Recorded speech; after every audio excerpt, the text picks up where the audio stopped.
J'arrive au schéma qui m'intéresse le plus, c'est un schéma général qui résume tout ce qu'on vient de voir. On va voir après un cas où j'ai trois instructions, mais en général, comment est-ce que ça se passe? Donc la première chose, vous double-cliquez sur un programme, Word par exemple. Quand vous double-cliquez sur Word, vous avez toutes les instructions du Word, ils sont dans la mémoire centrale, juste les instructions. Et les données de Word, par exemple, les phrases que vous écrivez, ils vont être dans la partie données. Supposons que là, c'est la partie instructions, mais juste pour le logiciel Word. Et ici, les données juste du logiciel Word. Donc, on charge le programme et ses données dans la mémoire. Automatiquement, donc à l'ouverture, le compteur ordinal va contenir l'adresse de la première instruction du Word. Supposons qu'elle est ici. Alors ici, je vais avoir l'adresse de cette case mémoire qui contient la première instruction. On veut exécuter, qu'est-ce qu'on fait? Cette adresse, elle descend par le LCO, elle tombe sur le bus d'adresse. On avait expliqué que le bus d'adresse, il permet, grâce au décodeur et tout, d'aller sélectionner une case mémoire. Donc, je vais sélectionner la case mémoire et je vais dire que c'est en lecture. Ça veut dire que je vais lire son contenu. Son contenu, c'est la première instruction. Elle va descendre par LEC, elle va aller dans un enregistrement, c'est juste un buffer. Après ça, elle va passer par LMM et elle va passer par le bus de données. Nous avons dit que le bus de données, il n'y a que les données et les instructions qui passent par le bus de données. Elle vient par là puisque c'est une instruction, elle va monter ici par le CRI. Elle va monter au registre d'instruction. On a dit que le registre d'instruction, il contient l'instruction en cours d'exécution. Donc avec tout ce qu'on a fait, nous avons une adresse ici, elle est descendue, on est allé chercher son contenu puisque c'est une instruction, elle est montée dans le registre d'instruction. Cette instruction, est-ce qu'elle va s'exécuter sur un cycle, sur plusieurs? Est-ce qu'elle a besoin de, comme on avait dit tout à l'heure, d'opérandes? Combien d'opérandes? Tout ça, on va le faire dans un décodeur avec un séquenceur qui sont bien sûr synchronisés avec une horloge. Et là, on va dire que pour cette instruction, on a besoin de deux opérandes, par exemple. Alors, le bus de commande, qu'est-ce qu'il fait? Il prend de l'instruction ici qu'il a partagée en code opération. On en avait parlé dans la deuxième séance, celle de la représentation des informations, que l'instruction est divisée en deux, code opération et zone adresse, là où il y a les adresses des différents opérandes. Donc la code opération, par exemple, j'ai une multiplication. Il sait comment faire la multiplication, mais il a besoin des deux opérandes. Ici, le décodeur, le séquenceur synchronisé avec l'horloge, il va envoyer dans le bus de commande les adresses et que c'est en lecture. Le bus de commande, il va lancer les adresses une par une dans le bus d'adresse et dire que c'est une lecture. Il va prendre par exemple la première adresse, il va aller chercher dans la mémoire, toujours avec le bus d'adresse, le décodeur, il va activer une case, mais cette fois-ci, ce sont des valeurs, donc ce sont des données. Il va venir ici, il va prendre par exemple la première case et il va la descendre par LEC, registre de mots LMM. Elle va venir par le bus de données, c'est une valeur, c'est une donnée. Elle ne va pas monter dans l'unité de traitement, il n'y a pas de traitement à faire. On va faire des calculs avec, donc elle va monter par le CEA à l'UAL, à l'unité arithmétique et logique. Elle va monter, on sait avec le code opération qu'on va faire une multiplication. Nous avons la première valeur, mais on ne peut pas faire la multiplication parce qu'on en a besoin du deuxième. Donc, qu'est-ce qu'il fait? Il va envoyer cette valeur à l'accumulateur et on va le laisser dans l'accumulateur. L'horloge va donner un autre top. Et là, je vais donner la deuxième adresse ici de la multiplication. On va la mettre sur le bus d'adresse et on va dire que c'est une lecture. La même chose avec le décodeur, je vais accéder à cette case par exemple et le contenu de cette case, il va descendre au buffer. Après ça, avec le LMM, et il va aller dans le bus de données. C'est une donnée, ce n'est pas une instruction, donc il ne va pas monter dans l'unité de contrôle, il va aller à l'unité arithmétique et logique. Donc il va monter par le CEA. Et en même temps qu'elle monte par le CEA, je sais que je vais faire une multiplication. Je sais que l'accumulateur n'est pas vide. Donc ce qui va monter ici, la deuxième valeur, en même temps, la première valeur que j'avais prise, elle descend par le EDA, elle passe par le CEB et il monte dans l'UAL. Maintenant, j'ai la deuxième valeur ici, j'ai la première valeur ici et j'ai le code opération qui est la multiplication. je peux faire ma multiplication et je monte avec le CRA à l'accumulateur. Donc ici, c'est le résultat de la multiplication. En même temps, je remplis le registre d'état pour dire oui, tout s'est bien passé ou non, il y avait un problème. Donc c'est là que je vais écrire sur les flags. C'est juste des bits que je vais mettre 1 à 0 et chaque bit, il a sa signification. Donc est-ce qu'il y a un dépassement, etc. Donc les différents bits du registre d'état. Et c'est comme ça que je viens d'exécuter la première instruction. Si c'est juste une multiplication avec une affectation, ça veut dire que je vais mettre la valeur quelque part d'autre. Donc ici aussi, l'instruction n'est pas terminée parce que j'ai une affectation. Alors je vais aller à l'affectation, elle a unaire, donc il a juste une valeur à mettre quelque part. La valeur, elle est dans l'accumulateur. Elle va prendre l'adresse de la destination, de là où on va la mettre, de la variable dans la mémoire. On va mettre cette adresse sur le bus d'adresse et maintenant on va dire que c'est en écriture. Il va sélectionner par exemple cette case-là, cette cellule ici, et il va attendre, c'est en écriture. Il ne va pas envoyer la valeur, c'est pas en lecture, c'est en écriture. Il va attendre la valeur qui va venir du bus de données, bien sûr. Toutes les données transitent par le bus de données. En même temps qu'il va faire ça, il va envoyer de l'accumulateur l'information, le résultat de son calcul par le EDA. Il va descendre au bus de données, il va monter par EMM. Il va aller au buffer, donc s'il est plus rapide, il va attendre que ça s'active, donc c'est juste un buffer. Et une fois qu'il est activé en écriture, l'information, le résultat va monter par le ECR, il va se loger là où on a spécifié. Ça, c'est un exemple. Donc, on a terminé cette instruction-là. Automatiquement, le compteur ordinal, il s'auto-incrémente puisqu'il n'y a pas d'appel de sous-programme ni rien du tout. Donc, automatiquement, lui, il s'auto-incrémente. Il va avoir l'adresse de la deuxième instruction et ainsi de suite. L'adresse de la deuxième instruction descend au bus d'adresse. On va aller chercher l'instruction et il va passer ici, il va venir au registre d'instruction. On va la décoder en code opération et la zone pour les opérandes et ainsi de suite jusqu'à ce que je termine toutes les instructions de mon programme.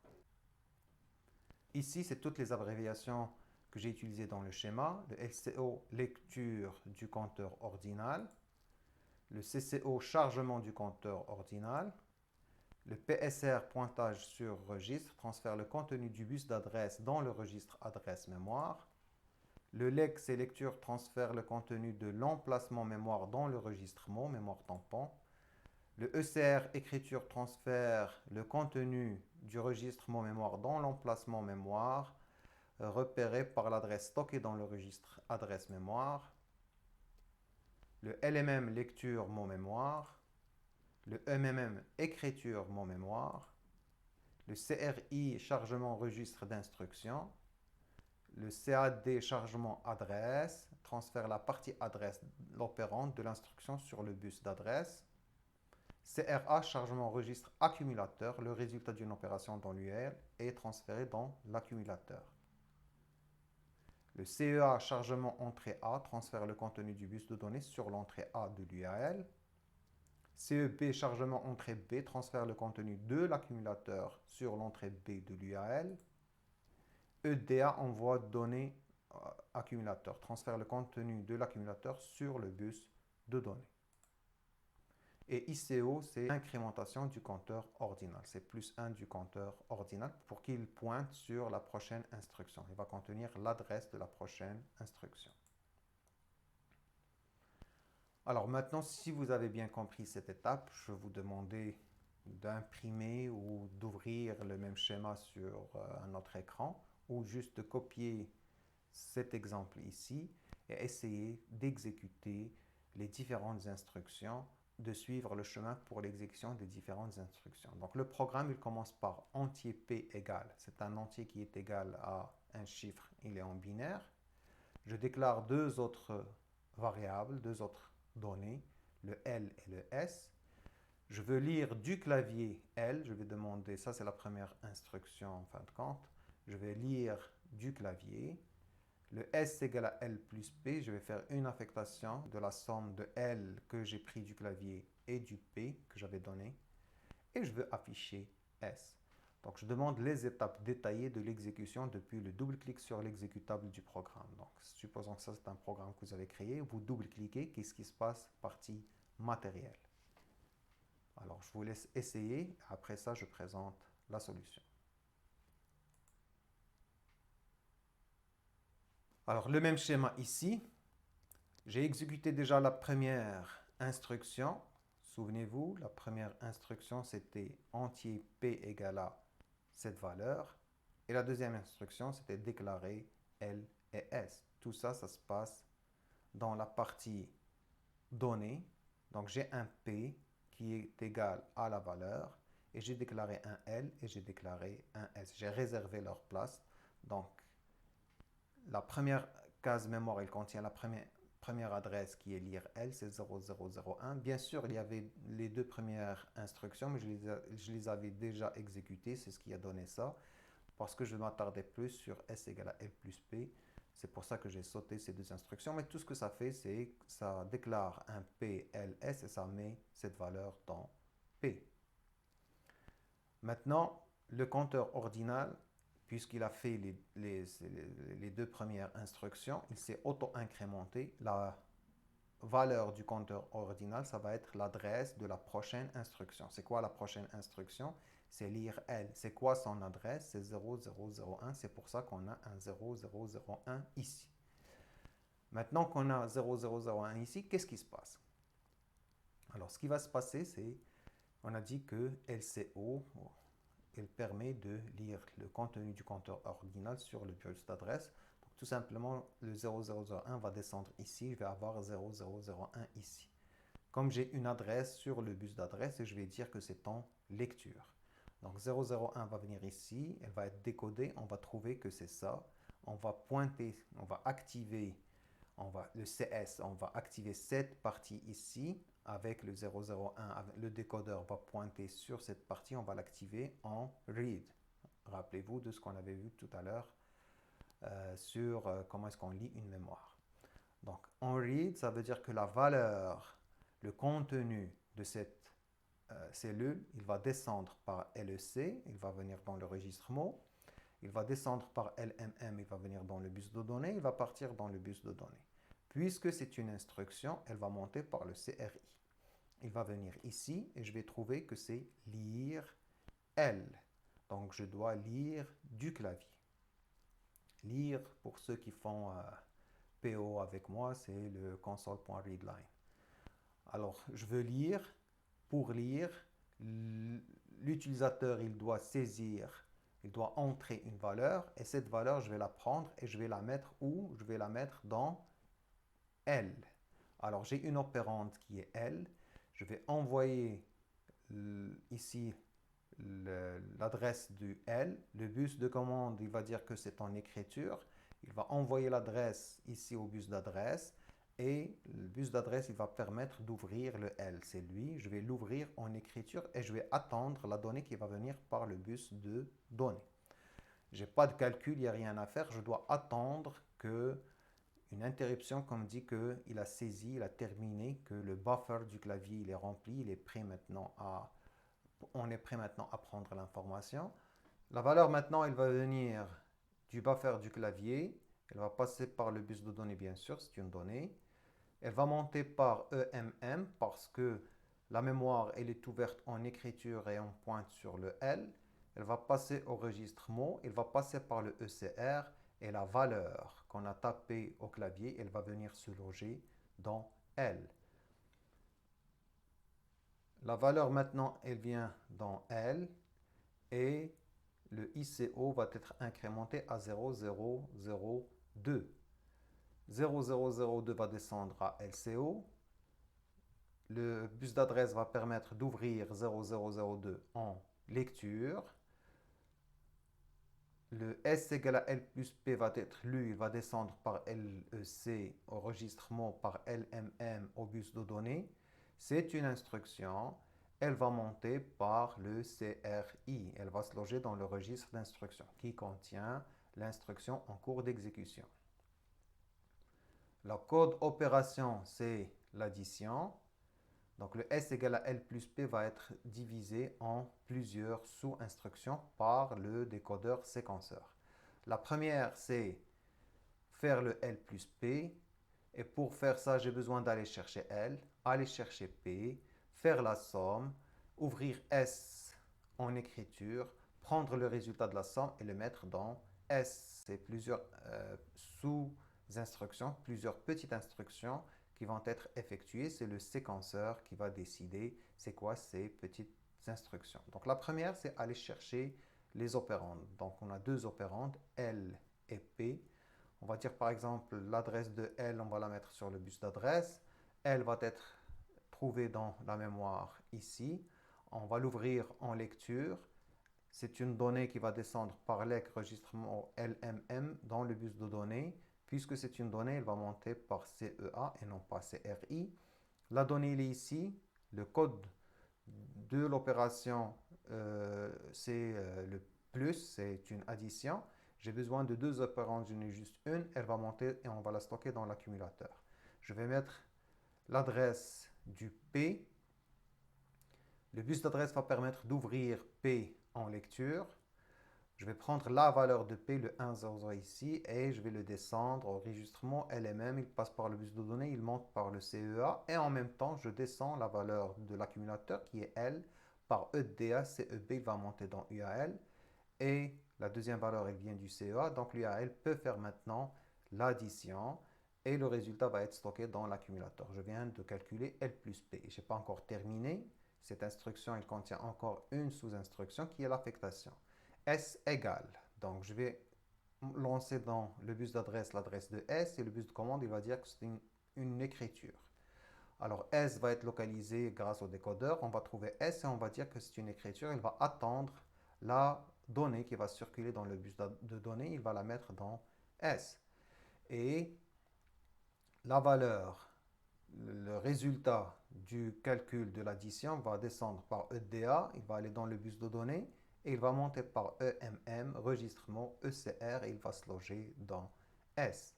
On vient de faire l'instruction S égale à L plus P. Toutes les sous-instructions sont terminées, donc l'instruction elle est terminée. Qu'est-ce qui se passe? Le ICO s'incrémente. Donc on va avoir ici 0003. Et 0003, c'est afficher S. Qu'est-ce qu'il va faire pour afficher S? Donc 003 va descendre. On va pointer sur l'adresse, donc ça va donner cette cellule ici.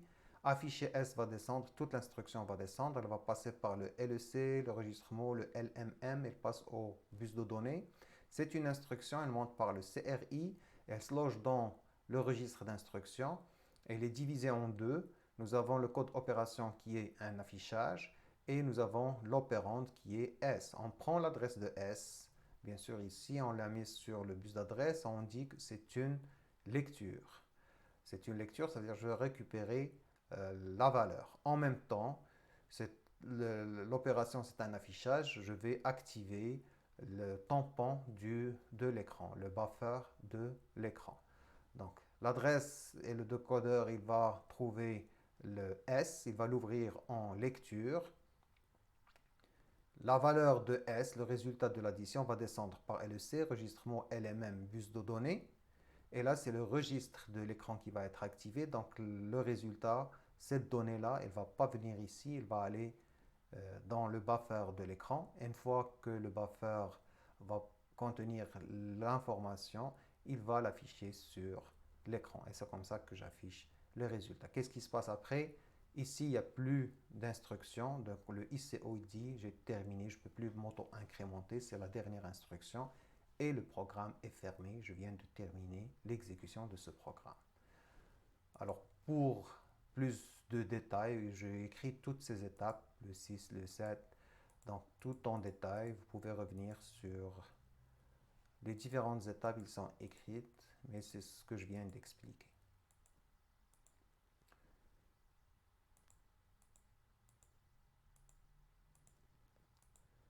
Et bien sûr, vous avez le PDF où tout est écrit si vous voulez lire ça tranquillement sur un PDF. Et j'ai terminé ma première partie des étapes d'exécution d'un programme. En général, c'est comme ça que ça se passe. On va aller voir comment est-ce qu'on améliore ça avec une pipeline, par exemple, et quelques autres détails qu'on va voir dans la prochaine vidéo.